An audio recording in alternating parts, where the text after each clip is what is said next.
लिए हमारे साथ एक खास मेहमान इस समय मौजूद हैं। सुमित्रा महाजन जी हैं, जो कि पूर्व लोकसभा अध्यक्ष हैं, हमारे साथ इंदौर से जुड़ रही हैं। सुमित्रा जी, आपका बहुत बहुत स्वागत है एनडीटीवी इंडिया पर।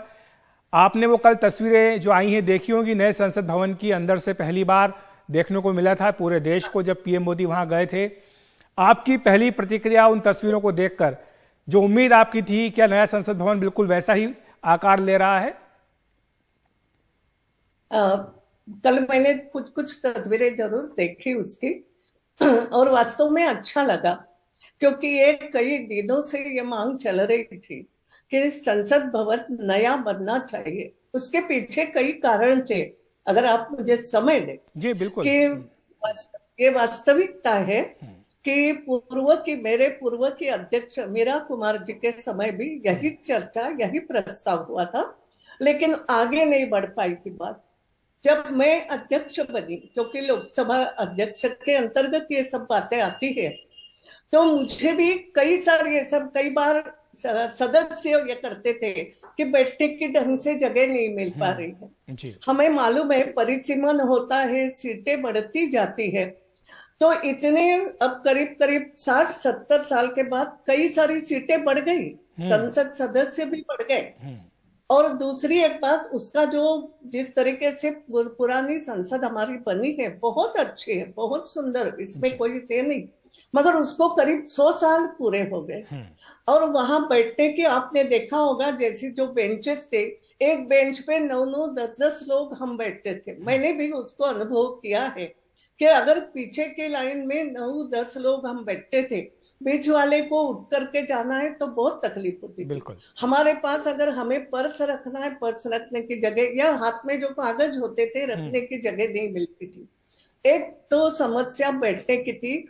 मुझे याद है तृणमूल कांग्रेस के ही शायद सदस्य थे, उन्होंने तो चलती संसद में एक बार ये मामला उठाया था कि मैडम बहुत तकलीफ होती है, एक इस पे इतने भीड़ होती है, बैठने की ठीक जगह नहीं मिल पाती। ये बात सही है। कुछ लोग तो वो खंबे है ना संसद भवन के, दिखते बहुत सुंदर, मगर एक संसद ने तो अपना नाम ही रख दिया था, मैडम मैं तो खंबा पीड़ित सदस्य हूँ, खंबे के पीछे मेरी सीट जाती है। तो मुझे उसको आगे बुलाना पड़ता था कि मैं अनुमति देती हूँ, तो आप थोड़ा आगे आकर के अपनी बात करो।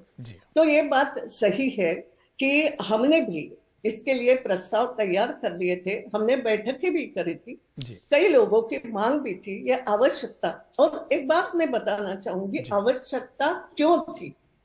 एक बात तो ये है, मैंने जैसे कहा बैठने की समस्या कम पड़ रही थी, सीटों के हिसाब से कम पड़ रही थी, सभी सदस्य एक साथ बैठे तो बहुत बैठने में एक सुखद ये नहीं होता था, हिलना डुलना कम होता था। दूसरी एक बात उसमें ऐसी है कि 100 साल पुरानी वो बिल्डिंग हो गई, मेरे समय में ही हुई थी। मैं तो कई बार समस्या आती थी, मीरा जी के समय भी एक समस्या आई थी, जब उन्होंने देखा था कि बहुत सारे सिलेंडर, सभी सांसदों के भोजन की जो व्यवस्था संसद भवन के अंदर होती थी, तो कई सारे सिलेंडर ऐसे ठूस के रखे हुए थे, तो उन्होंने देखा अरे ये क्या, ये मुश्किल हो जाएगी। उन्होंने पूरा खाली करा, एक नियम बनाया था कि अब यहाँ भोजन यहाँ नहीं बनेगा, खाना बाहर से बन करके आता है। जी हाँ, मगर उसकी भी फिर लोगों ने शिकायत करना शुरू कर दी, मेरे सामने भी आए कि ये तो रोटी भी फिर गर्म नहीं कर सकते, अच्छा नहीं होता, लगता वॉट सो मेनी थिंग। मैंने सोचना शुरू किया नया क्या कर सकते हैं। तब तक गैस की पाइपलाइन आई थी, आपको याद हो? हाँ, बिल्कुल। तो मैंने बैठक बुलाई, मैंने कहा गैस पाइपलाइन लेते हैं तो पाइपलाइन से गैस आएगी, तो सिलेंडर अंदर लाने की वो जो थी वो नहीं होगी, लोगों की भी समस्या, गर्म खाना और पानी भी रिसता है। बरसात में हमने देखा था कि पानी भी भर जाता है, बेसमेंट में पानी भी भरता है, पंप लगा करके पानी निकालना पड़ता है। बताती हूँ ना, समस्याएं कई सारी है वहां पे। तो एक तो गैस की पाइपलाइन लेने के लिए भी मेरे सामने समस्या खड़ी कर दी गई थी, मैडम ये तो पुराना भवन हेरिटेज बिल्डिंग हो गई, नहीं हो सकता। मैंने कहा भैया, मैंने उसको नाम दिया लिविंग हेरिटेज है, हम उपयोग में ले रहे हैं। ऐसे बड़ी मुश्किल से प्रस्ताव बना के भी स्वीकृति प्राप्त हो गई थी, सबने बैठ के। एक आपने देखा होगा कि केवल सदस्यों को बैठने के लिए कई सारे ऑफिसेस। अब मामला जब बढ़ता चला जाता है कई सारे डिपार्टमेंट्स आ गए, सबको जगह नहीं मिलती थी। इतना ही नहीं, पक्ष बढ़ते गए तो हर पक्ष को जगह देना पड़ती थी। आपको मालूम है, संसद भवन में ऑफिस देते थे, हालांकि उसकी संख्या हमने कुछ तय की थी कि तयशुदा संख्या हो तो एक जब कमरा दिया जाएगा, लेकिन बाद में ये हो गया कि वास्तव में कमरा अलॉट करना मुश्किल हो जाता था। अच्छा, कमरों को लेकर झगड़ा भी होता था, आपने देखा था किस तरह से टीडीपी के भीतर हो या फिर बाद में टीएमसी, ये सब आपस में पार्टियां झगड़ा भी करती थी।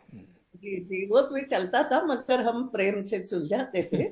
मेरा कहना यह है, एक तो ये दिक्कत, फिर हमने पेपरलेस, एक बात जो नहीं आई, देखो नया नया टेक्निक तो आएगा ना, मैंने खुद अनुभव किया। इतने पेपर संसद में मिलते थे हमें, इतने रिपोर्ट्स आते थे, बजट की इतनी बड़ी बड़ी कॉपी।